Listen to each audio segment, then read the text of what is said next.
같이 더불어서 밥을 나눠 먹고 사는 것도 시의 일이고 시도 결국은 더불어 쓰는 거죠. 혼자서는 못 쓰니까. 같이 살면서 혼자 쓰지만 결국은 더불어 살아야 되니까 저는 그래서 평화로운 세계를 동경하고 평화로운 세계 속에서는 항상 평화로운 밥이 존재할 것이다. 이렇게 생각합니다.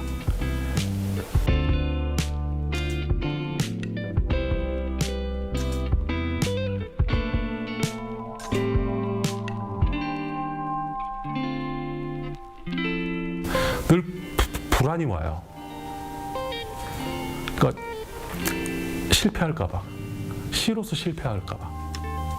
그것 앞에서 늘 마주 서는 게 또 시인인 것 같고 그런 경각심이 없고 이를테면 별로 좋지도 않은 작품을 발표한다든지 자기 스스로 마음에도 안 들면서 이런 것들이 관성화될 때 시인도 결국은 이렇게 내리막길을 갈 수밖에 없지 않겠나. 그 공포, 그 두려움을 동시에 갖고 가면서 또 그것을 뭔가 유지하거나 조금 넘어갔다고 생각했을 때 주는 희열, 그 매혹에 또 빠져서 계속 쓰게 되는 것 같습니다.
President Lee Jae-myung is in Vietnam for summit talks with his Vietnamese counterpart To Lam to explore ways to tighten key economic and technological cooperation with Hanoi.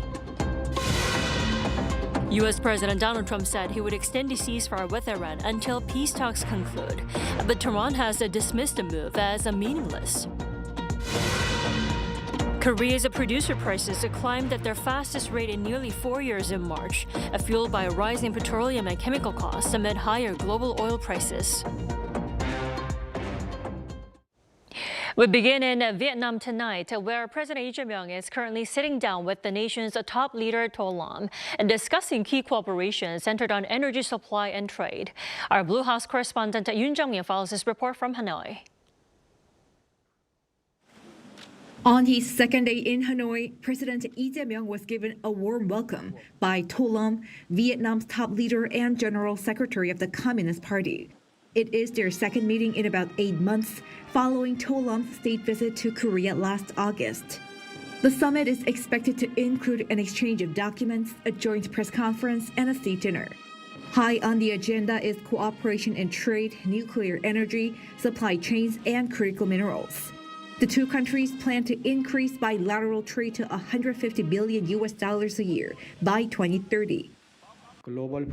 Amid growing global uncertainties, we will strengthen communication to establish an economic and security partnership, including stable energy, supply chains, and critical mineral cooperation. Science cooperation, cultural and people-to-people exchanges are also on the agenda. Before the summit on Wednesday, President Lee laid a wreath at the Ho Chi Minh Mausoleum. During his stay, the South Korean leader will meet Vietnamese Prime Minister Lim In-hung and National Assembly Chairman Chen Tai-man, ranked number 2 and number 3, respectively, in the country's power structure. A business forum is also scheduled. Diplomatic officials say the president's trip to this fast-growing nation carries significance as South Korea explores opportunities to expand its diplomatic horizon at a crucial time in geopolitics. Yoon Jung-min, Arirang News, Hanoi. And earlier on this Wednesday, President Lee Jae-myung hosted a luncheon for the Korean community in Hanoi. And at the event, he vowed to actively address challenges faced by overseas Koreans. He also highlighted the needs of multicultural families, noting that there are now some 100,000 Korean Vietnamese households across both nations. Vietnam is home to the 5th largest Korean community in the world and the largest in ASEAN with a population of roughly 200,000. With around a day left until the deadline of the original 2-week ceasefire deal, Washington has extended the timeline with no set due date. Trump stated that he will be waiting for a unified proposal from Iran. Our Kim Bo-kyung tells us more. U.S. President Donald Trump has announced an open-ended extension of the temporary ceasefire with Iran. This comes just one day before the original 2-week truce was set to expire. In a Truth Social post on Tuesday, Trump stated that the military action will be put on hold as the government of Iran is seriously fractured.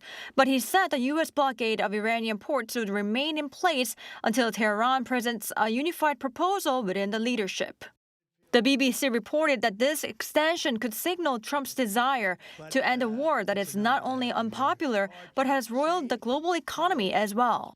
One expert also said that extending the ceasefire itself is not a bad choice for Trump. I think he extended it not because Iran said yes, but because he wants one more chance to force a deal on better terms, because it buys time for diplomacy, shifts the blame onto Tehran if talk fails, and lets Washington keep pressure high without moving immediately back into full-scale fighting. Iran, however, said it would not recognize the U.S. extension, and after Trump's announcement, the Iranian Revolutionary Guard Corps fired at a container ship near the Strait of Hormuz without issuing any radio warning, causing heavy damage to the vessel's hull, according to the UK Maritime Trade Operations. Meanwhile, Pakistan's Prime Minister Shehbaz Sharif thanked Trump after he announced the indefinite extension of the ceasefire with Iran. Sharif expressed an appreciation for Washington's willingness to give diplomatic efforts a chance to advance. The extension comes despite Trump's earlier warnings that hostilities could resume if Tehran failed to engage constructively before the original deadline on the evening of April 22nd. He had previously claimed that he was reluctant to prolong the ceasefire, but ultimately reversed course as the expiration approached. In terms of the peace talks, the White House confirmed that U.S. Vice President J.D. Vance will no longer be traveling to Pakistan. He had been due to arrive there on Wednesday for planned peace talks. The trip, which would have marked his second visit to Islamabad this month, had been aimed at finalizing a potential agreement with Iranian officials. Kim Bo-kyung, Arirang News.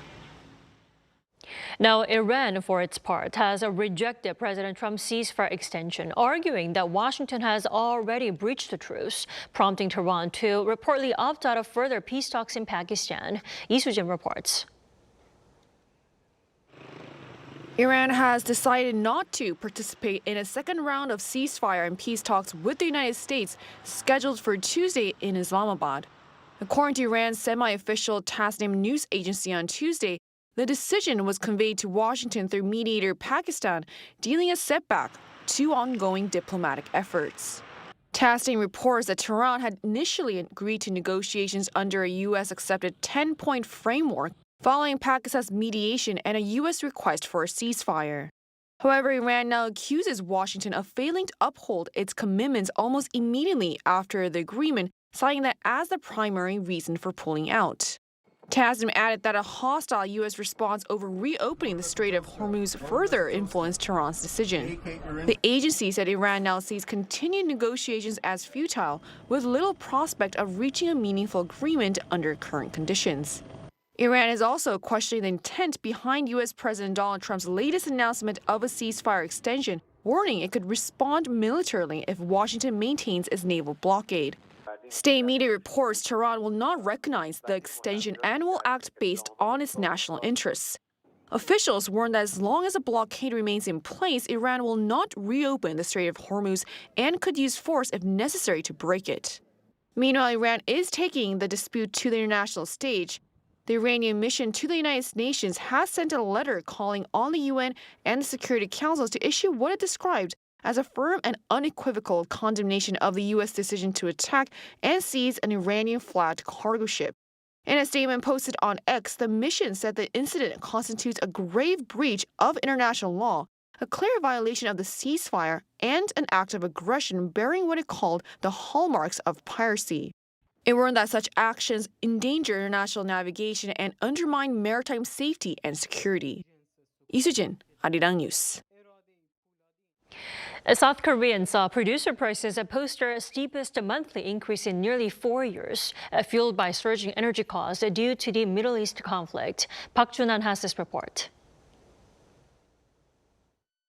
South Korean households may feel the effects of rising consumer prices in the coming months, as the producer price index for March recorded the largest monthly increase in nearly 4 years. According to data released by the Bank of Korea on Wednesday, the PPI reached 125.24 in March, a 1.6% jump from the previous month. This marks the 7th consecutive monthly increase since September last year, and the largest monthly rise since April 2022, after Russia invaded Ukraine in February 2022. The primary driver was the sudden volatility in energy markets. As March marked the first full month of the conflict in the Middle East, global oil prices saw a dramatic spike.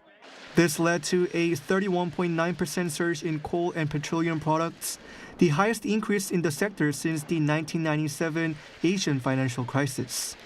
Chemical products also rose 6.7%, while overall industrial goods prices climbed 3.5%. For average consumers, a rise in the producer price index, especially driven by higher energy costs, means costs are likely to be passed on through higher product prices. At its core, it's a cost issue. These are the prices producers pay, which feed into intermediate goods and eventually into final consumer products. So when prices rise at the front end, they gradually pass through the supply chain. Ultimately, that shows up as inflation. An official from the Bank of Korea warned that future movements remain highly uncertain due to ongoing negotiation risks in the Middle East. For now, both consumers and policymakers will be watching closely to see how import-dependent Korea absorbs these rising production costs before they reach the average shopper. Park Junan, Arirang News.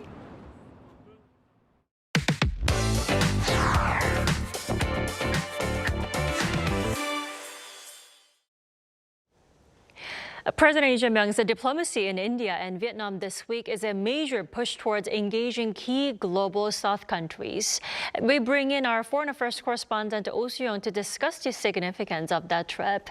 Welcome back, Soo-young. Hi, Tammy. It's great to be here. Thanks for joining us. Soo-young, so first, with the Vietnam summit today, tell us why Seoul and Hanoi are looking to deepen their collaboration further.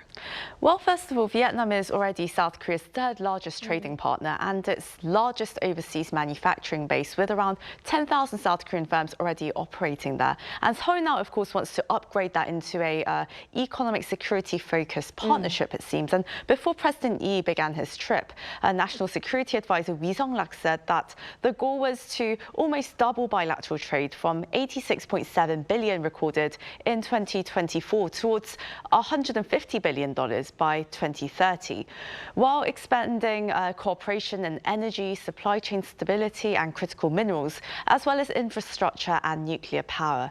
Meanwhile, Vietnamese state media has framed the visit as a chance to move forward towards a broader tech and innovation-driven partnership. Vietnam needs institutional reforms and develop modern infrastructure, including nuclear power plants, high-speed rail, ports, and smart cities. However, it is difficult for Vietnam to accomplish this alone. Here, Korea's experience is crucial. Korean firms are already heavily invested in Vietnam, but securing sufficiently skilled local labor is tough. Korea can help train skilled workers who can then support Korean companies operating locally. And Soo-young, this came after President Lee Jae-myung's summit with the Indian Prime Minister Narendra Modi earlier this week. What did their summit include? Right, well, the key highlight, I would say, I mean, it was the first South Korean presidential visit to India in 8 years, so that itself was pretty impressive. Indeed. But also the meeting between President Lee and Prime Minister Modi, that did end up with a lot of concrete deliverables as well. The two sides, they agreed to raise bilateral trade from about $27 billion to $50 billion by 2030, resume talks to improve their bilateral trade pact, and launch new cooperation in AI, semiconductors, shipbuilding, defense, critical minerals, and energy. That India is trying to be an important player, especially they want to emerge in a key player in emerging technology like semiconductor, artificial intelligence, biotech, and I think Korea is very strong in this field, AI, biotech, semiconductor. So I think there is huge synergy between India and Korea because, as I mentioned, that India has a huge labor force, skilled manpower. India and Korea also issued a joint strategic vision and set out new frameworks on digital cooperation, shipbuilding, shipping and maritime logistics. Now, over the past decade, the Korea-India relationship has been politically slow, with enduring sticking points in SEPA, the trade pact, and also Korean businesses doing business in India. This summit has therefore really underscored the need to bolster economic cooperation, which really matters at this very geopolitical tense time in history as well. President Lee Jae-myung said that Seoul would work closely with India to help ensure safe and free navigation through the Strait of Hormuz and diversify energy supply chains to reduce dependence on the Middle East. I see. Then, taken together, Soo-young, what do these summits say about President Lee's approach to major economies in the global south? Well, Seoul's foreign policy since the start of the Lee Jae-myung administration has very much included a broader outreach to global south countries. And President Lee's visits this week were made to arguably the most important players among emerging economies. And we do hear overwhelmingly these days about economic security as the boundaries between economics and security have become increasingly blurred, and with supply chains, critical minerals and advanced technologies all directly linked to national security. So to safeguard Korea's interests and also help stabilize global trade, it's really essential to broaden and strengthen these kind of strategic partnerships. And of course, the key word here is diversification. In that sense, cooperation with India and Vietnam is important not only for critical minerals, but also for broader manufacturing supply chains. These countries have shown relatively stable economic growth even amid global crises and have strong future potential. India is also a kind of leader in global south because India is pushing inclusive growth. In the AI era, they talk about how smaller countries can secure their place in this rapidly evolving bipolar tech order. So I think there is huge scope for cooperation between India and Korea in this global south discourse. So really the common thread here is that both relationships help Korea widen its room to maneuver in a more fragmented world with very interconnected but also very fragile linkages. Indeed. Soo-young, thanks for the coverage. We appreciate it. Thanks for having me, Tammy.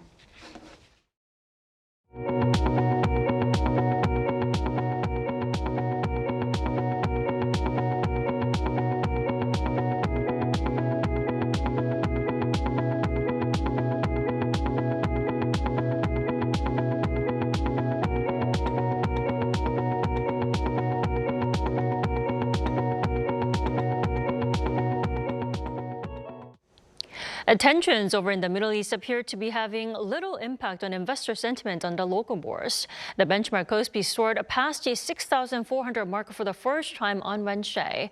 Now, following the volatile intraday trading, the index closed at a record 6,417.9, up over 29 points, or more than 0.4%. This historic milestone builds on the previous session's massive 2.7% jump, surpassing the record set prior to the outbreak of the Iran conflict roughly 2 months ago. South Korea's ruling party, the government, and the president to office held a high-level policy coordination meeting today, pledging a unified response to mounting economic pressures from the prolonged Middle East conflict. Officials stressed the need to stabilize energy supplies and prices, accelerate the execution of a fast-track supplementary budget, and ensure timely payouts of fuel cost relief funds set to begin next week. And Prime Minister Kim Min-seok said the government would swiftly deploy more than 85% of key industry support funds, while maintaining daily emergency economic reviews to manage risks across energy, inflation, and supply chains. Participants at Wednesday's meeting also underscored the need for longer-term reforms, including diversifying energy sources and strengthening industrial resilience, while prioritizing support for vulnerable groups most affected by the crisis. South Korea's total birth rate has remained in the 0.9 range for the second consecutive month, driven by a sharp rise in newborns. The Ministry of Data and Statistics said on Wednesday that 22,898 babies were born in February. Now, this is an increase of over 2,700 births, or 13.6% from the same period last year. Since monthly statistics were first compiled in 1981, this represents the highest percentage increase ever recorded for the month of February. The total volume of the increase stands as the third largest in history. Now, the agency attributes this demographic shift to marriage figures, which have consistently risen for 22 consecutive months, alongside changing perceptions toward family planning among women in their 30s. The head of U.S. forces based here in South Korea is in Washington, D.C., responding to questions about the U.S. security posture here in this part of the world, given the Trump administration's military campaign against Iran. Lee Eun-jin reports. U.S. Forces Korea Commander General Xavier Brunson testified before the Senate Armed Services Committee on Tuesday, which came following reports last month that the U.S. military has repositioned part of its THAAD missile defense system in South Korea toward the Middle East to back up America's war efforts against Iran. To this, Brunson said that the Terminal High Altitude Area Defense, designed to intercept short, medium, and intermediate-range ballistic missiles using hit-to-kill technology, quote, still remains on the peninsula currently. He added that munitions are being sent to the Middle East, which were ready and waiting to be moved. During the Senate hearing in Washington, Brunson said that the presence of U.S. forces in Korea was strategic, vital to defending American interests in the region. Saying that the U.S. military is adapting to the rapidly evolving strategic dilemmas of regional security, he underscored that his focus remains strictly on capabilities over numbers. Brunson also emphasized the need that political expediency does not outpace the conditions for the transfer of wartime operational control OPCON to South Korea from the U.S. Saying that the presence of the U.S. forces is a baseline, he emphasized the conditions needed to be met for the transfer of OPCON as South Korean President Lee Jae-myung's administration continues to push forward in achieving the transition within its 5-year term that ends in 2030. Lee Eun-jin, Arirang News. South Korea, well known for its long working hours, is now waking up to the importance of a good night's sleep. A growing thirst for a healthier lifestyle is driving growth across related industries. Our Kim Jun-hong takes a closer look. It's lunchtime and the streets of Seoul's Gangnam district quickly fill with office workers stepping out to eat. But 25-year-old Park Young-jin skips the rush, heading instead to a nearby sleep cafe. Inside a dim, quiet room with a bed, she lies down and soon falls asleep. I heard about this place from my coworkers and decided to give it a try. I usually don't get enough sleep and feel tired all the time. So instead of lunch and coffee, I'd rather have extra sleep to stay productive in the afternoon. With earplugs and eye masks, massage chairs, and relaxing music, this calming spot draws workers like Park at lunchtime. About 90% of our customers are office workers from nearby, and those coming from farther away say they wish there were a place like this near their office. Trading meals for sleep shows how little Koreans are sleeping. Koreans sleep an average of 6 hours and 50 minutes per night, about an hour and a half less than the OECD average. That makes Korea one of the lowest ranking countries in the OECD for sleep, with sleep disorders also on the rise. Longer working hours and intense competition are key drivers of this pattern in a culture that places a premium on productivity and visible results. Koreans have a strong focus on how things appear to others. But sleep is a highly personal, private activity that isn't visible, so it's often overlooked and pushed aside. But changing lifestyles and growing interest in inner wellness are beginning to shift perceptions. Such changes are reflected in the rapid growth of the sleep industry. The value of South Korea's sleep market has grown more than tenfold over the past decade, reaching about $3.4 billion last year. The global market is expected to hit around $98 billion this year. The range of products is also diversifying, from mattresses and pillows to health supplements, aromatherapy, and lighting. In particular, South Korea is emerging as a key player in sleep tech, combining advanced ICT with personalized sleep solutions. For example, lighting systems integrated with smart technology can turn off as users fall asleep, adjust to an optimal color tone, or trigger personalized wake-up sounds. Changing lifestyles and a growing thirst for a better sleep is giving rise to a new business frontier. Kim Junong, Arirang News.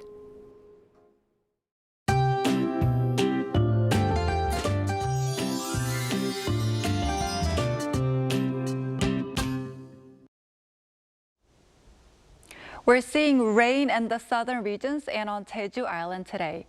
Now, because there's dust in the air, some of that rain could dissolve it. So you want to avoid getting caught in it if possible. The rain will taper off by tomorrow morning in the south, but on Jeju, it'll stick around a bit longer, lasting into the daytime hours tomorrow. In terms of rainfall amount, Jeju could see around 10 to 80 millimeters. Overall air quality is expected to be moderate nationwide, but parts of southern Gyeonggi-do and Chungcheongnam-do provinces may briefly reach bad in the morning. Meanwhile, for areas missing out on the rain, especially Gangwon-do and northern Gyeongsangbuk-do provinces, dry conditions will prevail, leaving them under a dry weather advisory, so please take extra care. As for temperatures, Seoul will start the day at 10 degrees Celsius, Chuncheon at 7 degrees, Daejeon at 9 degrees.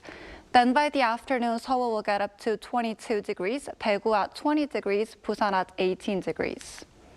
Starting tomorrow, we'll be back to typical late April spring weather, which means mild afternoons, but still a pretty big day-to-night temperature difference. So make sure to dress in layers. Now here's a look at the weather around the world.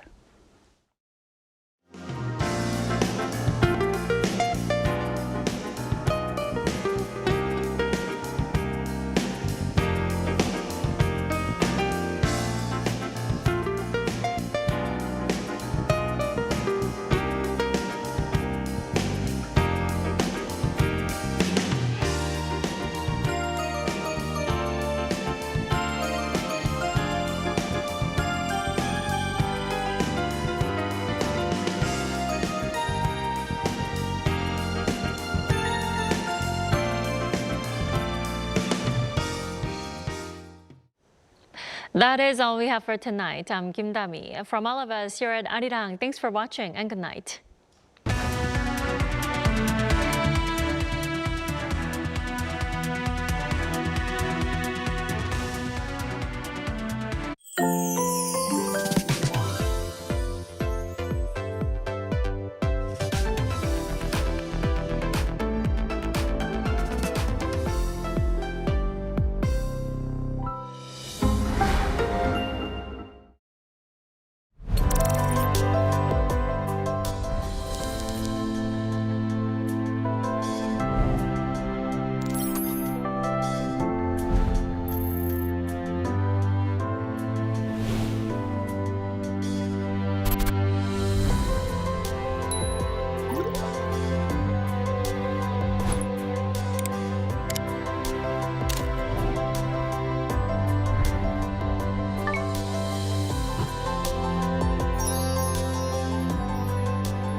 Snow is accumulating rapidly.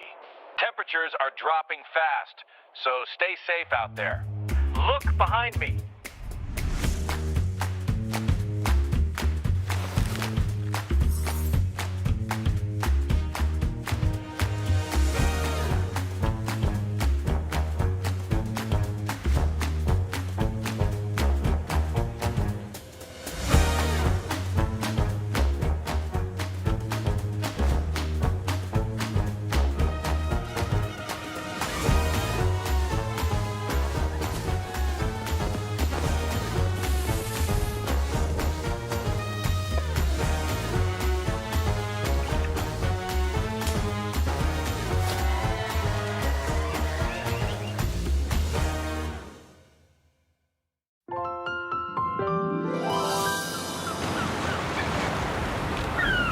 Wow.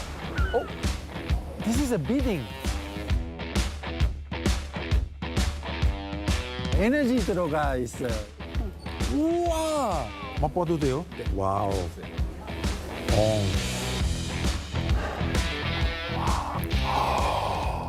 와, 색깔이 조금 노란색이에요. 부드러워요. You see? Beautiful little octopus shape.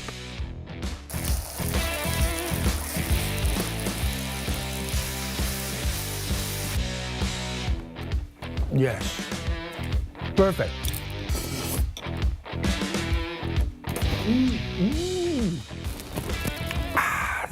싹.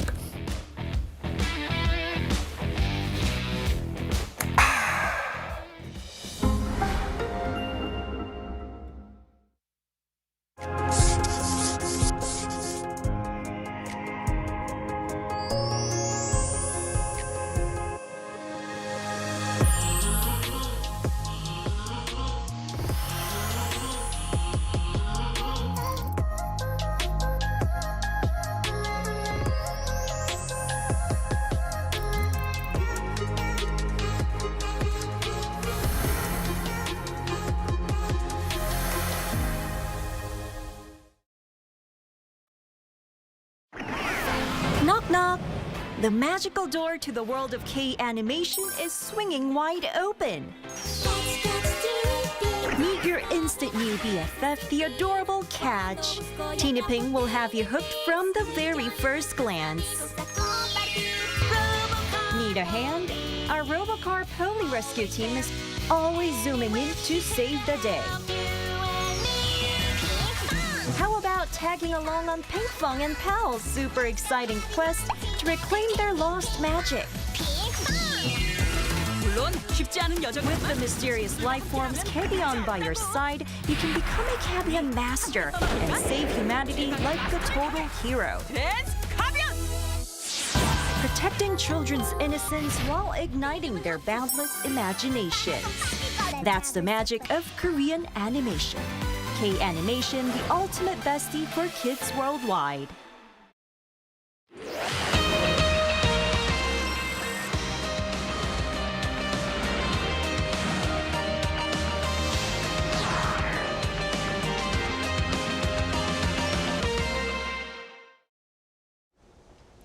Welcome to Within the Frame, where we bring the most pressing issues across the globe into focus. I'm Kim Mo-gyeon.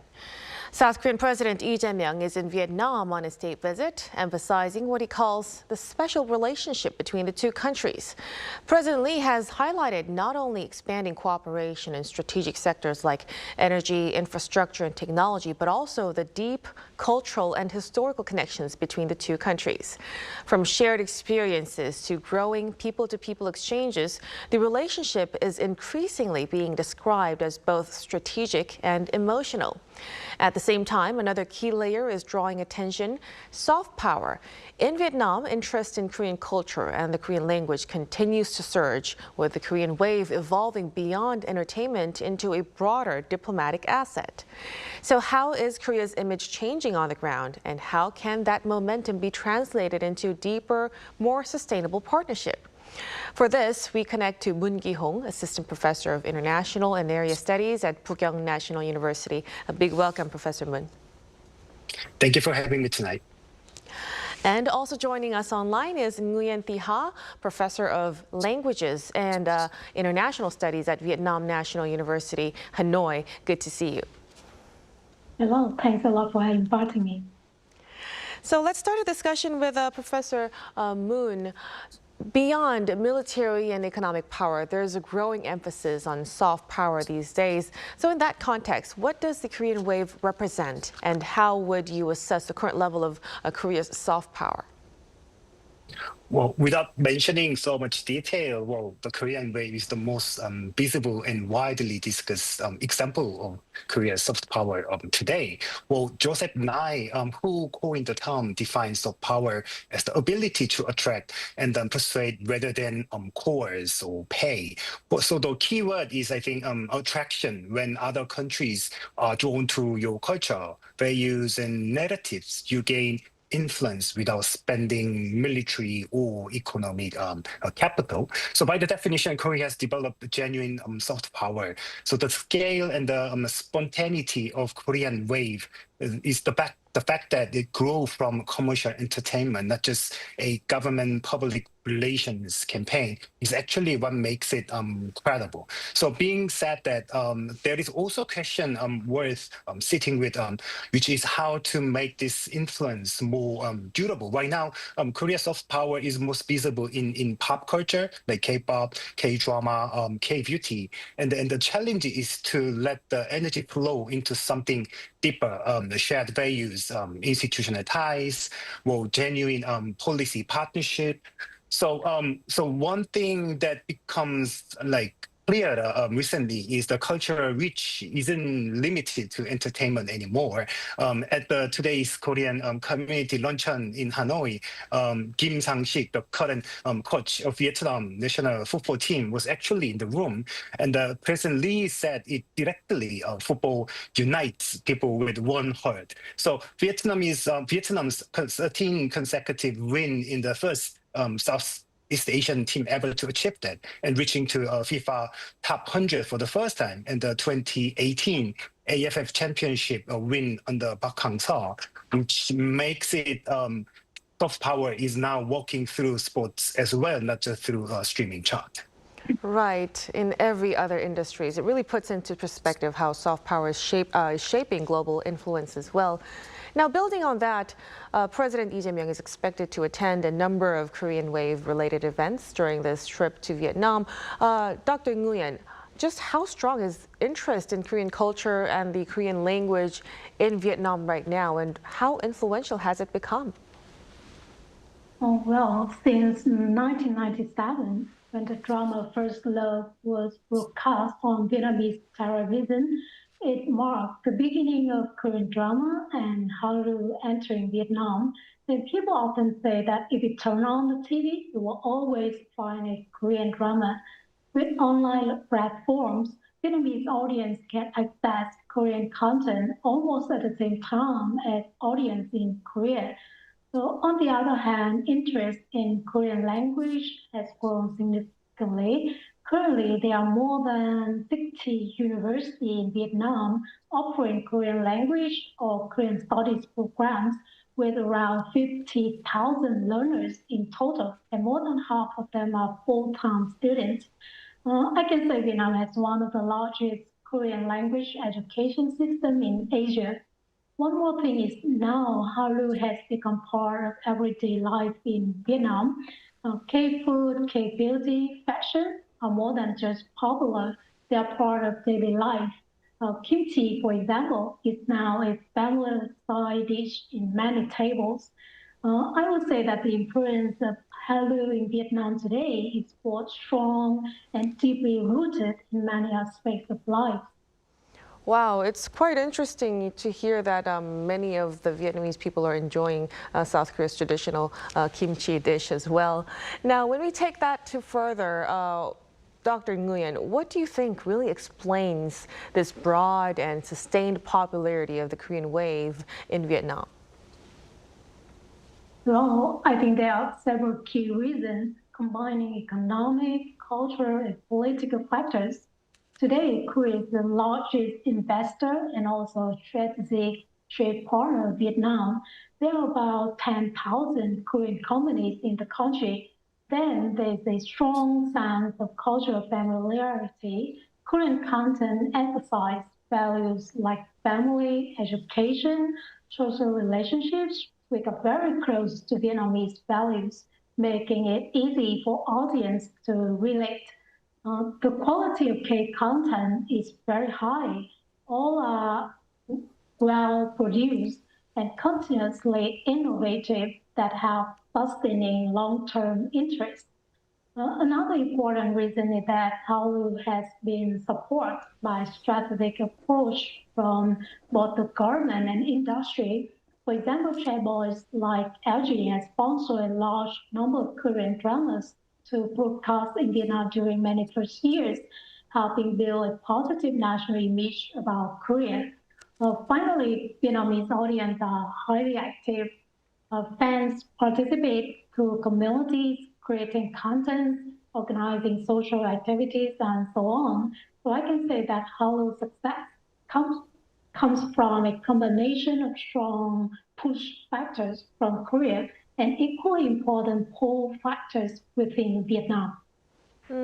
So it really suggests that this is more than just a passing trend over there. In fact, some analysis suggests that this popularity is driven not just by content, but also by a shared emotional, cultural, and even historical connections between the two countries.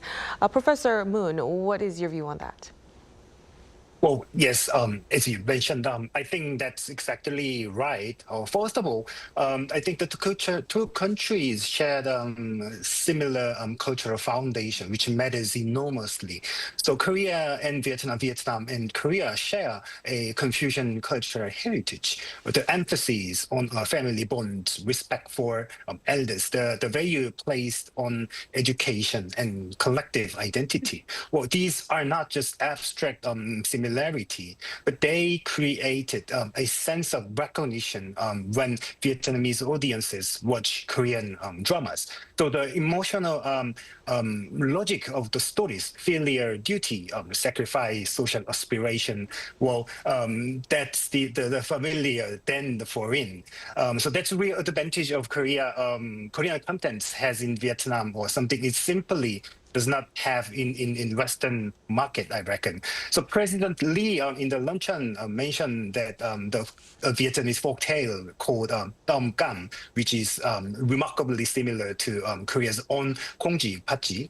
The two stories are very different places, sharing the same moral architecture, perseverance through hardship and the triumph of virtue. So that's not just coincidence. So it's evidence of how deeply a shared worldview is embedded in both cultures. So at the level of story and imagination. Well, that's not just the formal value anymore. So there is also a historical dimension, as you mentioned, as you said, that goes back further than most people realize. So which is stretches back 800 years of the history. So I think this human connection is really something that the Korean Wave popularity in Vietnam makes real.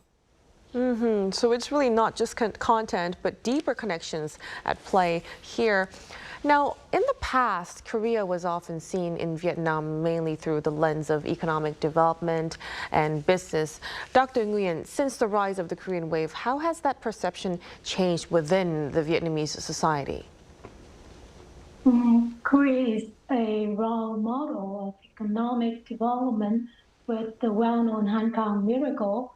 This is a source of motivation for a country like Vietnam, also starting from the scratch to take off. This image still remains today. Korea provides Vietnam with many lessons on the success of especially cultural industry or high-tech industry. K-culture presents Korea as modern, creative, standard of beauty, and globally influential. This has made Korea especially attractive to younger generation in Vietnam. That's why many Vietnamese people now see Korea also as a destination for study and cultural experience. At the same time, Vietnamese audience through media channels, are exposed to everyday life in Korea. They see changes in family relationships, emerging social issues, and even personal struggles. Overall, the image of Korea and Vietnam has become much closer, more multidimensional, and more engaging to the people. So it seems people-to-people exchanges have become more familiar and intimate between the two sides. Now, as we've mentioned a while ago, we're really seeing a surge in Korean language learning in Vietnam, along with institutional changes like TOPIK scores being reflected in university admissions as well. Professor Moon, what does this trend mean in terms of people-to-people exchanges and public diplomacy between Seoul and Hanoi? So the decision made by Vietnamese Ministry of Education to formally recognize TOPIK scores in university admissions from this year is genuinely significant. Well, I don't think it's fully appreciated yet. It shows how much it changes the dynamic. So when a language goes from being a hobby to a university entrance qualification, well, that shows there's something fundamental shift. So it's no longer about just cultural enthusiasm alone. It becomes a life strategy.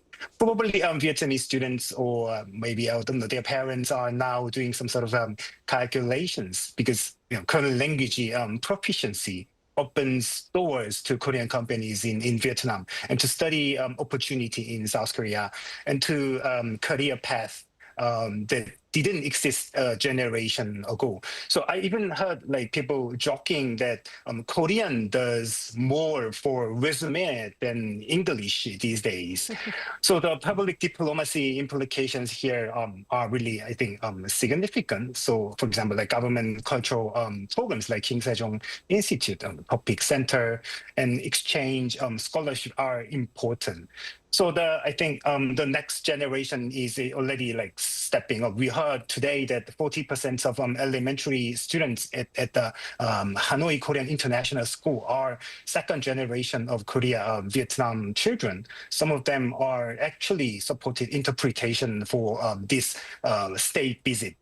So I think the honest question for Korea to ask is whether this is genuinely reciprocal, or Korean languages entering Korea Vietnamese university. What is Korea doing to learn Vietnamese culture in turn? So that asymmetry, if left unaddressed, will eventually become an issue as well. So more of Koreans would have to gain as much as interest in Vietnamese language as well moving forward. Now, in that context, many people argue that the Korean wave should be leveraged not just as a cultural content, but as a public diplomacy asset, like our Professor Moon has mentioned. So from Vietnam's perspective, Dr. Nguyen, what kind of strategic approach should Korea take? Well, so far, thanks to the Korean wave, national image of Korea and Vietnam has been extremely positive. However, there's one aspect that may not be very visible, but I think it's still important to mention. The more similarities there are, especially in terms of culture between two countries, the more people tend to expect similar ways of thinking and behaving. As a result, some small cultural differences between the two countries can be overlooked or not fully recognized, and this can sometimes lead to misunderstandings or even small conflicts. In this context, I think the concept of cultural literacy becomes very important. This means people of two countries should understand the traditions, regular activities, and history of each other.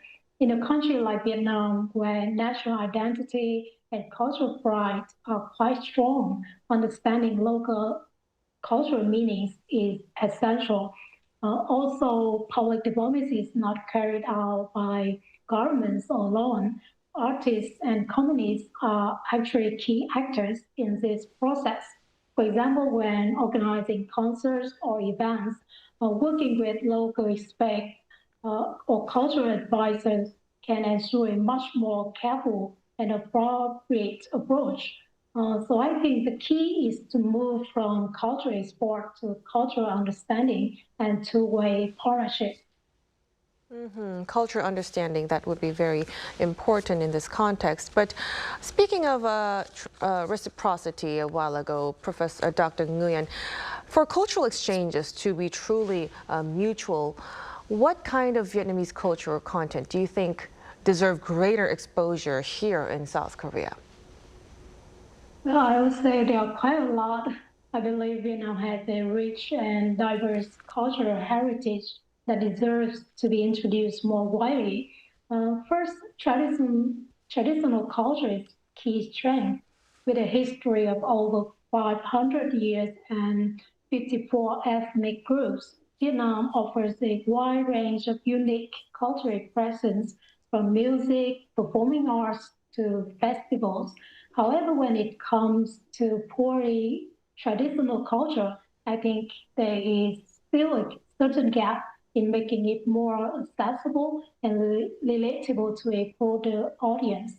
Recently, we are seeing the rise of a pop folk trend where traditional elements are blended with modern music. Some of these songs have even gone viral globally, which shows the strong potential of Vietnamese culture to connect with international audience. Apart from that, Vietnamese cuisine, contemporary Vietnamese content, or just daily lifestyle such as coffee culture, street life, youth culture, all present a dynamic and relatable image of modern Vietnam. Altogether, I think if Vietnamese culture is shared through compelling stories, with a strategic promotion system, it can create stronger connections with Korean audience. Right, but there's no doubt that many of the Korean citizens really are in love with Vietnamese cuisine, and let's hope we would gain more interest in other cultural aspects as well. But finally, before we conclude our discussion tonight, Professor Moon, what direction do you think should South Korea's public diplomacy towards Vietnam actually take? And beyond the short-term spread of the Korean wave, what is the most important task for Korea to establish itself as a genuine partner in Vietnamese society? Well, I have conducted a research with one of the Vietnamese PhD students under my supervision. The research shows that the reception of Korean culture in Vietnam is not only one-way street. Like Vietnamese audiences are not passive consumers. They actively negotiate, select, and resist embracing what resonates while pushing back against what feels like imposition. So the first priority, I reckon, is the people who are already doing sort of this work. There are roughly 100,000 of Korean Vietnamese multicultural families in Korea, tens of thousands of Vietnamese students studying here, and also hundreds of thousands of Vietnamese workers who's experiencing Korea's that shapes how Vietnam understand this country. So these are Korea's most credible public diplomats. So not because they were appointed, but because their lives are the relationship. I think the second, honest engagement with the historical complexity. The Korean wave has created genuine warmth between younger generations. As I mentioned, but durable partnership requires the courage to acknowledge different difficult chapters. So including the Vietnamese war and the experience of Korean companies operating in Vietnam. So genuine partners do not pretend history is simpler than it is. So yes, that's, I think, what we need to make our relationship durable in the near future. Right. So ultimately, we will look forward to building a long-term sustainable partnership between the two countries. Thank you so much for your insights tonight, Professor Moon. Thank you. And of course, Dr. Nguyen as well. We really appreciate it. Thank you for having me. And that'll be all from us on Within the Frame. Be sure to tune in again next time as we continue to explore the stories that matter. Until then, stay informed and engaged.